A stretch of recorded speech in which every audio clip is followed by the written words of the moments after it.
So, what if healing is not about becoming someone new, but remembering the wisdom your body has been trying to communicate all along? Hello, everyone, and welcome back to NeuroAlchemy, the brain body healing podcast. This is the space where science meets soul, where healing is explored as a multidimensional journey, and where we slow our conversations down just enough to make those complex ideas feel accessible and human. I'm your host, Dr. Sarah Young. I'm a neurointegrative and functional medicine practitioner, and much of my work centers on helping people reconnect the dots between the brain, the nervous system, emotional experience, and the deeper layers of identity that shape how we heal. One of the things we do intentionally on this podcast is define our terms clearly, not because we don't know what things are, but because clarity creates safety, and safety opens the door for more healing opportunities. And when the nervous system is safe, you guys, people are much more able to access that insight, that flexibility, and their healing. We're all capable of that. Today's conversation explores our innate capacity to heal and the powerful role that the body and the natural world can play in helping people reconnect with inner wisdom, self trust, and authenticity. And as always, listen gently, pause when you need to. Nothing here is about perfection or force. Everyone, take a breath. You don't need to fix anything today, just arrive. Today, I'm joined by Katie, founder of Somatic Nature Therapy. Katie describes herself as someone deeply in love with both humans and the natural world, and her work centers on helping people reconnect with their authentic self through somatic healing, nervous system regulation, and nature based resourcing. Rather than focusing only on short term symptom relief, he helps people develop practical tools for regulation while also supporting long term transformation and self trust. Katie, welcome. I'm really glad you're here. Thank you so much. Such an honor to be here with you. How do you pronounce your last name? Asmus. I was going to say that, but I didn't want to butcher your last name, so I just Yes, paused. no worries. Before we dive in, I always like to begin with just a gentle check in. How are you arriving today, whether that's physical, emotional, mental, or spiritual, as we begin this conversation? Thanks for the question. I'm going to just take a breath and feel into that. I'm arriving feeling excitement to be here and excitement for the spring weather that is outside my window in the sunshine right now. Love that. Spring is my favorite time of year when everything is starting to grow and it really feels like the whole world's kind of coming alive. Yes. Oh my gosh. It's so nice to feel the new life and the lighter, longer days. And it's good for my soul and spirit. Absolutely. And for all of you out there, there's no right way to arrive here with us today. However, you're showing up is enough. Katie, before we move further into your work and your story, I'd love to just ground a few key ideas that may come up later today. One phrase you mentioned is somatic resourcing. For listeners who may be completely new to that terminology, how can you explain what that actually means? Yes. So I use these terms resource and resourcing a lot in the work that I do that around supporting the nervous system. And for me, and then I'll weave in somatic here, but a resource is a something that helps us to shift our state when we connect with it to one of good, calm, grounded, joy, or simply feeling better than we felt before we connected with that. And so then somatic resourcing is really weaving in the body on somatic awareness, body awareness in some way, whether that is actually doing a movement or taking a breath or simply noticing that when we connect with something that has a positive association for us, what is the impact on our body mind? Thank you for that. And from a nervous system perspective, resourcing helps create those anchors of safety, would you say? Absolutely. Yes. And in the work that I do, no matter what context, because I am a therapist, I'm a teacher, I lead workshops and retreats, and whatever it is, I always start with helping people connect with something that is resourcing for them so that if anything comes up that is stressful throughout our time together, they know what they can go back to as an anchor, like you said, to regulate, to calm, to kind of take a break. So I absolutely love that this is how you start the podcast.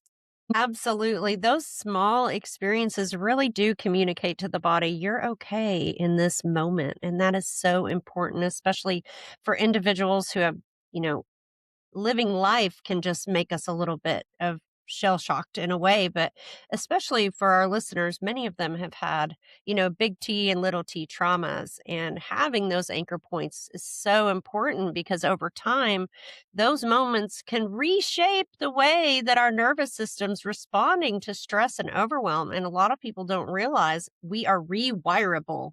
Yes, forever until we die, we can shift our brains and bodies. So good.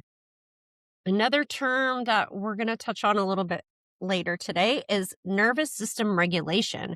From a neuroscience perspective, it refers to the nervous system's ability to move flexibly between activation and rest without becoming stuck. Katie, how do you help people recognize regulation in their everyday life?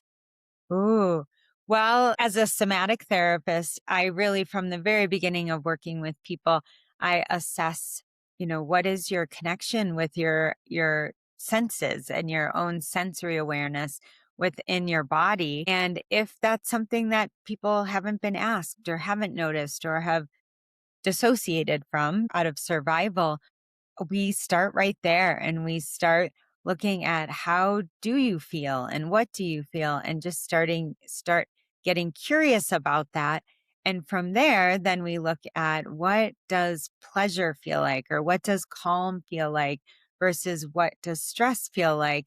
And so from there I always say, you know theoretically most of us want to feel good, but with stress and trauma, the same part of the brain that registers pain registers pleasure. And so as we cut off from our feelings that are uncomfortable, we tend to cut off our feelings that are good as well.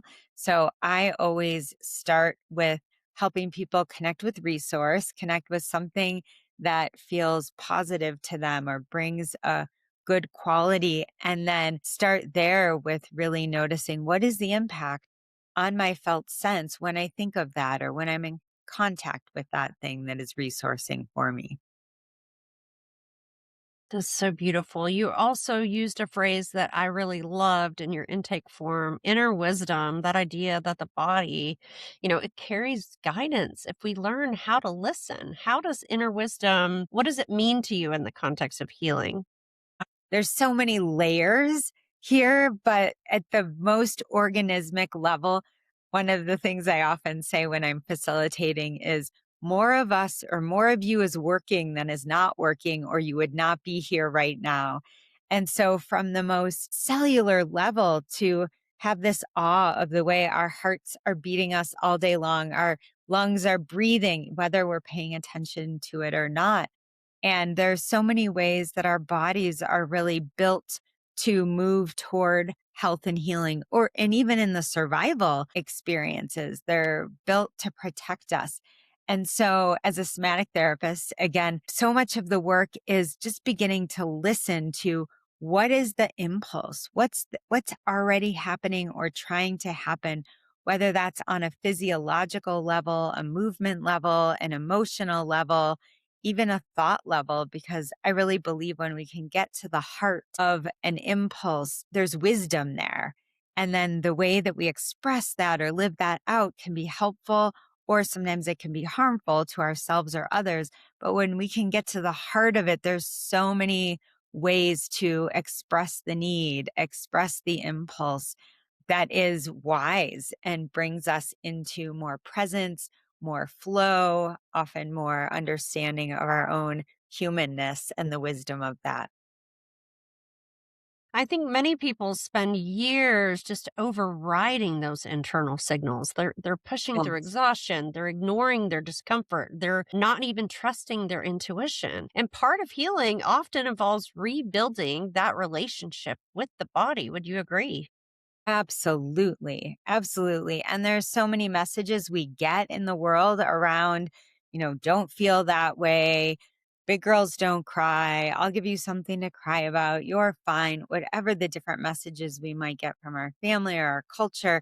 And because we have these big brains, our neocortex, we actually have the capacity to override, to sort of tighten our muscles and hold our breath and stop that expression from moving through. But that is really, in my perspective, the cause of dis-ease in our systems is that stopping of those expressions and those movements. And of course, because we've gotten those messages from the world. I'd love to move into your story. Many people who move into healing work arrive there through their own lived experiences. And I would love to know what drew you towards somatic healing and reconnecting people with that inner wisdom. Thank you for that question. Well, I would say that from a young age, I knew that I wanted to do work in the world that was something that I would do anyway, like follow my passions and contribute. And have always been very curious about health and wellness and self growth and development. And I was always very active. I did a lot of dance, and then I got into outdoor education. And actually, a big part of sort of what led me on my path is growing up, I was a perfectionist in a lot of ways, and I didn't like to get dirty. But when I found outdoor work, there was something about the combination of relationship, of being with other humans, being in the natural world where it was beautiful. There was a lot of peacefulness where I was working kind of at the lake, and also learning and growing. These pieces came together that created less inhibition for me in some way and started helping me realize through, you know, the natural world is imperfect, but it's perfectly imperfect. We don't judge it, right? And there is something about that, the metaphors that came through in relationship with nature and relationship also with humans in nature that really had an impact on me. I felt kind of a relaxing and opening up, a trust in the messiness of life. And in this work, I was working outdoor education where we were doing challenges also, rock climbing, mountain climbing, backpacking, all different things. And one of the things that people would often say when they did something that was physically challenging is they would say, if I could do this, I could do anything. And so I just kept sort of following the threads and taking it a step further, and had this question of, how do I help people deepen those experiences? How do I also deepen them for myself? And that led me to studying somatic psychology with an emphasis in dance therapy and weaving connection with nature all through my graduate studies. And then that has really become my work in the world. And you know what I appreciate about stories like this is they're often reflecting something that's so deeply human that the body often knows something long before the mind Yes. has the language for it. Yes, it is so true. So true. Our bodies don't lie. You mentioned that somatic resourcing is central to your work. For someone feeling overwhelmed, anxious, or dysregulated, what does that look like in actual practice? Yeah. So there are so many different things out there that now we have different breath practices, movement practice, focus practice, sensory awareness practices that can help us resource, help us come into the present moment, shift our states. And one of the things when I teach other practitioners, I teach lots of different tools. But ultimately, what I think is really helpful for people is to find maybe two or three practices that work the best for you, because some people are going to have better results with some, taking 5 deep breaths or box breathing or different particular practices, where other people feel like they can become more embodied when they move, when they dance, when they go on a walk. And I think the more that we repeat something that works for us, our body mind remembers that. And the quicker we can shift states, the quicker we can resource. So those are some of the key ways, doing different breathing practices, movement practices, focusing practices. But I really love to say to each person, find the ones that work best for you and do those over and over again. It's so important to be curious, isn't it? Yes, yes. So helpful. What are some of the first things that people tend to notice as they begin reconnecting with what it means to have safety in the body? What are the first things that they begin to notice? That's what you said. Yes. Well, I think that, one of the things that I help people direct them to notice is when I'm teaching folks is the felt sense of ground beneath us.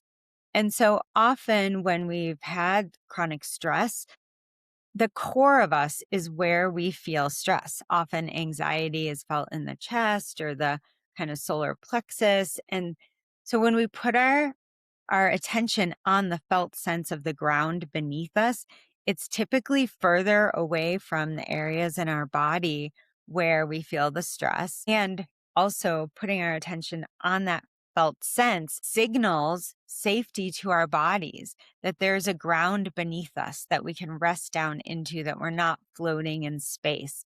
So that's something that I purposely have people notice. I would also say that, again, everyone sort of has different experiences of good feelings. Sometimes it's a calm through their whole body. Sometimes I direct people to just find one place in their body that feels good, relaxed, or neutral. And I often say, and if nothing else, often our earlobes are neutral, which brings a little laugh often. And yeah, actually, I think that my earlobes are neutral. Also, something that is accessible for many people when they're first beginning to notice and resource is pressure, and giving themselves pressure somewhere on their bodies. I often say, maybe your eyes, it feels good to make contact, or your legs, or give yourself a little hug. And the edge of our nervous system is our skin. And so as we make that contact, there's a lot of different ways that implicitly or unconsciously communicates sense of presence and existence and even support to our body minds. I think so many people mistakenly believe that healing has to happen through some kind of massive breakthrough, through some dramatic opening event, right? Because Yeah. maybe it's Hollywood that's made us think like that. But what you're saying and what I've seen and practiced myself is that nervous system healing is much quieter than that. Yes. And what I have found over time is that when we heal our nervous system, we are growing our felt sense of safety. And when we feel safe in our bodies, what happens is there's a natural exhale, there's a natural relaxation. And what often happens from that place is the energy that we've been holding on to starts to release. And often that looks like tears or even a little bit of shaking without even any content or any stories associated with it. And people can have a little fear of that. And, I usually just normalize that and say, this is your body releasing what you've been holding on to all this time. So while many of my clients at first will say, can we get to the big stuff? Can we get to the hard stuff? When we work with the healing, I find, in fact, happens faster because it's happening through trusting the body and trusting the sensations that move through. And so things actually get to resolve, as opposed to sort of inner conflict with ourselves around the fear of going into the big stuff. Something you said in your intake form was that really stood out to me was that idea that long-term healing could be understood as a rite of passage. And that framing feels so meaningful because it's suggesting transformation rather than fixing something that's broken. So, what do you mean when you describe healing as a rite of passage? Thank you for this question. This is such a passion of mine. So, the framework of rite of passage, the actual sort of terminology came from a European anthropologist Arnold van Gennep in the early 1900s. He was looking at cultures throughout time that honored different life transitions and honored them with ceremonies. And what he identified is that life is transition, and that because, they're so impactful to our identities, that they have been honored. And so that has then been woven into our modern day, looking at the stages that we go through in big life transition. And the first one, in fact, is letting go or severing from the old way. The middle one being no name, the liminal, I'm not who I was before, I'm not who I'm becoming. And the final stage of change or rite of passage is the incorporation, or the bringing the new way into the body. And so when we look at, especially in the work that I do, I work with a lot of people who have experienced big T trauma. And one thing that they often identify when I use this framework is that traumatic incident started my rite of passage. It started me questioning, who am I now? What is my identity now? And so when we consciously ask these questions, honor what is no longer a part of our life, even grieve that, and then start to ask, who am I now? What is important now? The rite of passage model really gives us a roadmap to moving through healing. And there's even a body of work now that has been highly studied, researched, written about, which is called post-traumatic growth. And the idea that when we get to the other side of trauma, sometimes people will say things like, I never would have wished that would happen to me, but I wouldn't be who I am today. And there are all these things that I gained and learned about myself in my life, in my community. I'm live more authentically. And so I think this roadmap of a rite of passage really helps normalize those experiences of struggle, of grief, of even groundlessness that happens, that often within the healing process. And as someone who's had big T's and little T's herself, I would have to absolutely agree with you that even though looking back on some of those horrific experiences in my life, they did shape me to be the person that I am, that can offer so much loving and so much care and empathy and light to the world. I don't know who I would have become without, those periods of struggle in my life. Tell us a little bit more about how that shifts the way people relate to their struggles. Well, even the fact that there is a framework at all helps people feel like they're not alone. They say there are words to what I'm going through. And so that is huge.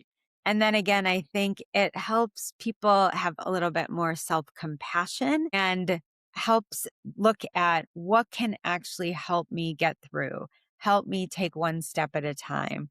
What are the actions? We also look at, who is your community, because we are interwoven with a huge web of life. And sometimes when people go through traumatic experiences, they actually feel alone. And so part of this process too is looking at, well, are you woven with the earth? Do you feel woven with the earth? Do you feel woven with your dogs? What are the beings? Because whether you feel this or know this from your mind or not, you are. So let's look at the places that feel safe, the beings that support you, and start to really weave back into that wider web. That changes the perspective of healing from what is wrong with me, right? Into what is this experience asking me to become Yes. aware of? And that's a very different relationship with healing. Yes, there's a question that I learned through the post traumatic growth work, that the question we can hold is, what is possible now that wasn't possible before? So the metaphor that they often use there is, imagine a vase breaking, our favorite vase breaking, and a first impulse is, how do I glue it back together? And you can't quite ever bring it back to what it was. But what is possible is we can make a mosaic out of the pieces and create another beautiful piece. And so the idea of we can't go back, and how can I mine what I now know? How can I mine the learnings and what I have learned about my own capacities to go forward with even more knowledge, even more compassion for ourselves, and often also for others? You also spoke about the importance of having both short term tools as well as a long term vision. Why do people need both? Yes, thank you. Well, I feel like there's something about a long term vision, whether that is about our own health and wellness, or maybe something that we envision doing in the world or experiencing in the world, that is what pulls us forward. That is what keeps us going one step at a time when we're in a longer rite of passage or healing journey. So, some sort of, yeah, something to move toward. And then as we are taking those steps, often, especially in the beginning or in the middle of a healing journey, it can feel overwhelming. Like, will I ever be in another place? And so this is where those resourcing tools are so important to help ourselves realize that we can actually impact our present moment state. There's something I can do even in the midst of bigger suffering. There are ways that I can get through the moment, get through the day, maybe even bring some positive qualities. But I think it really is important to recognize and hold both so that we have something to move forward for on those hard days. Tell us a little bit more about what happens when someone only focuses on symptom management without that larger sense of growth or direction. Yeah, I think that what we focus on grows. We've learned that in a lot of different ways with neuroscience, both what we focus on in our bodies, what we focus on outside of us. But in my experience, what happens when we focus on the symptom management is that we get very focused on what's not working. And we also can have fear and anxiety of what is happening today, what is happening in this moment. And that can become, we can become kind of taken in by that anxiety around that as the focus. So while, again, yes, developing practices to state shift, developing practices to work with symptoms, we need to be able to shift out of that into literally a different body mind state. Because when we shift into a different body mind state, a whole different neurophysiological kind of experience is also available to us. And it's the both and I think that helps us move from where we are in the present to another possibility in life. That balance feels especially important in nervous system healing because people need practical tools that help them regulate in the moment, but they also need hope. And hope itself can Yes. become regulating for the nervous system all on its own. Yes, absolutely. Absolutely. The heart of your work is helping people reconnect with their authentic self. What does authenticity mean from a somatic perspective? Ooh, I love this question.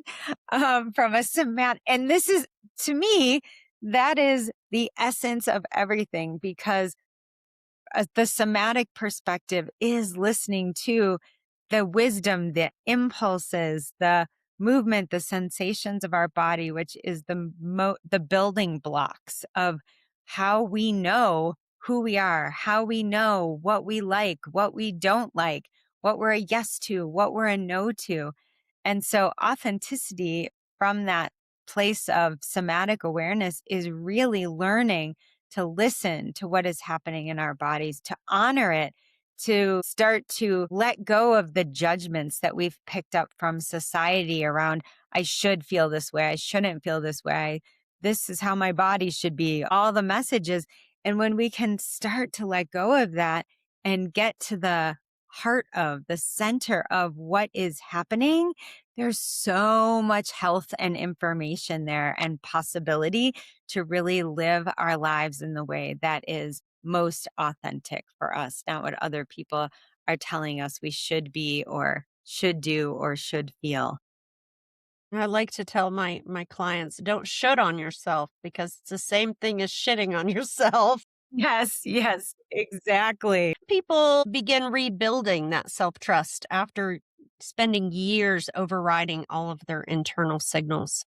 I mean, often I think it can be really, really helpful to have an ally in that, and whether that's a therapist or a coach or a friend or someone that does trust the body or trust you, right? Because I think when other people haven't trusted us, when people have told us not to trust ourselves, it is hard to start to shift that perspective. And one of the things that my clients always tell me is that I feel so trusting of them and I feel so trusting of their bodies helps them to begin to trust themselves and let go of some of that fear and anxiety that comes up around maybe the sensations they're feeling.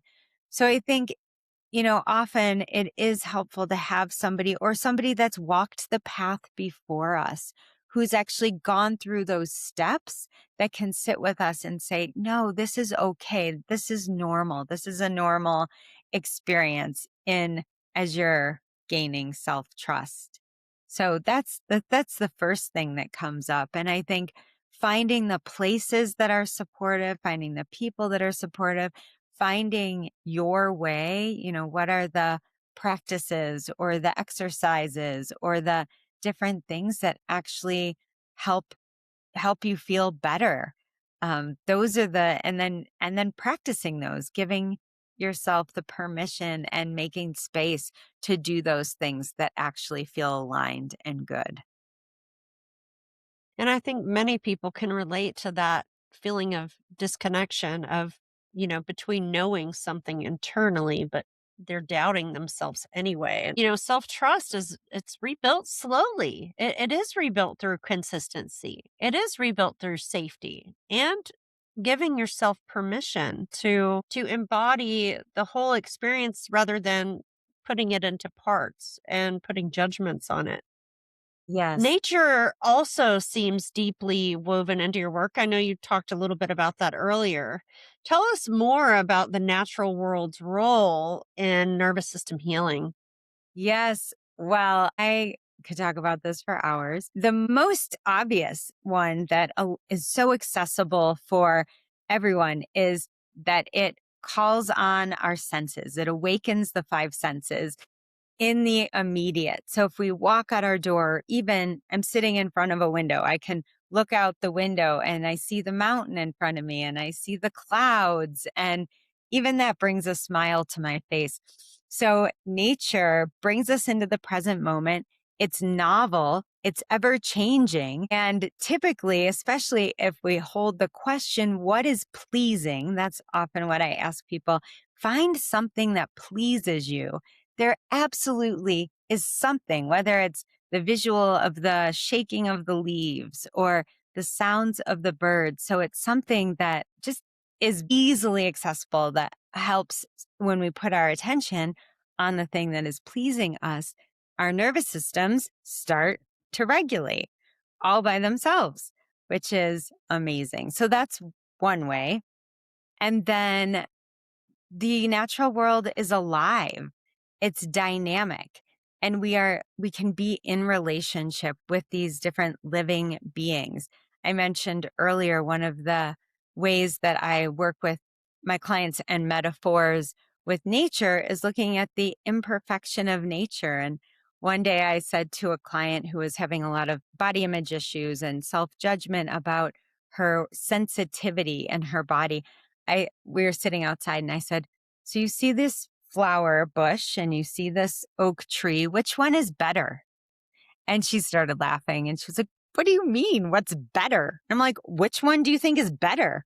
She's like, that doesn't even make sense. And I said, exactly, exactly. We are all different. We all have different ways and difference. And neither is right or wrong. It's just different. So the metaphors that we find in nature And then one of the things that I love to have people do is with any question they're holding or any experience they're feeling stuck with, I say, hold a question. Find a question like, what do I need to know about my anxiety? Or how do I access my inner wisdom? So we just work with what are the kind of therapeutic questions we're holding. And then I have people go and find something in nature, sit with it, observe it, maybe even have a conversation out loud with it and see what does this being have to tell you about your question. And inevitably, people have ahas. Some people have had life changing experiences when I've done this with them, even for a few minutes that they've like moved across the country because they got some clarity around something. And so I feel like with the sensory experiences, with the metaphors, and with the dynamicness of relationship, there's so many different ways that being in nature is therapeutic, along with just the fresh air. And there's actually a physiological response that happens in our body when we smell the dirt, when we breathe the fresh air that is ultimately actually regulating. What shifts in people when they reconnect with the rhythms of nature instead of constantly living in stimulation and urgency? Yeah, a big exhales. I have people often come out to the woods for a couple days to 5 days, and inevitably, people say that they think clearer, that they feel calmer, and especially after a couple days, I think the pace of our lives are so fast, the amount of technology that we interact with on a daily basis is the highest it's ever been, which really impacts our focus, our nervous system. So the things that people describe are really more relaxed, more focused, more present, more ease, more awe. They start to notice things that they haven't noticed. So much happens. You know, the nervous system evolved in relationship with the natural world. And so many people today, just like you said, they're attempting to heal, but they're living in that chronic overstimulation, that Yeah. speed, that noise, that, disconnection. And reconnecting with nature can absolutely be deeply regulating biologically, emotionally, as well as spiritually. Yes, 100%. 100%. So in each of our episodes, we like to offer our listeners something called a micro practice invitation, not a major protocol, but not anything that's overwhelming, just a gentle practice that our listeners can explore every day over the next week that you think would give them high impactfulness. So I'd love to know from you, Katie, what practice would you offer someone who wants to begin reconnecting with their inner wisdom and nervous system safety? Great. I think this one of the last exercises I just shared. My practice would be to invite you to consider a question, an open ended question that you have in your life. And that could be, how do I work with my nervous system? It could be, how do I be more calm? What do I need to know about my current flow in life? Something that is meaningful and to either go outside or go to the window if outside is not accessible. Allow your attention to wander and choose one thing that in nature and hang out with it for 5 minutes and just see, what do you notice? What does it know about your question? And you could do that every day. You could do it with the same nature being, could be drawn to the same tree each day, or you could be drawn to something different each day and just see what occurs to you. And there's something in that relationship between ourselves and nature that, while nature is the metaphor, it's also evoking something that is a deep knowing inside of us. I love that. We're back to being curious and staying connected, aren't we? Yes. Yes. And like you always say, I would say no pressure. There's no pressure. Just be curious and whatever happens is just right. Absolutely. So, for any listeners that are out there that maybe they feel disconnected from themselves, maybe they feel overwhelmed or uncertain, what do you most hope that they remember about themselves after hearing our conversation today? I would say that you have everything within you that you need and trust yourself to also connect with the people, places, environments that help you feel more aligned or connected with your own wisdom and self so that that trust and knowing and connection within can flourish. Katie, thank you so much for sharing your work and your perspective with us today. Conversations like this remind us that healing is often not something we acquire outside of ourselves, but it's something that we can slowly discover within. To everyone listening, thank you for spending time with us today. If this conversation resonated with you, please share it. Please hit like. Please subscribe to our show. That is how these conversations travel and reach the people who need to hear them the most.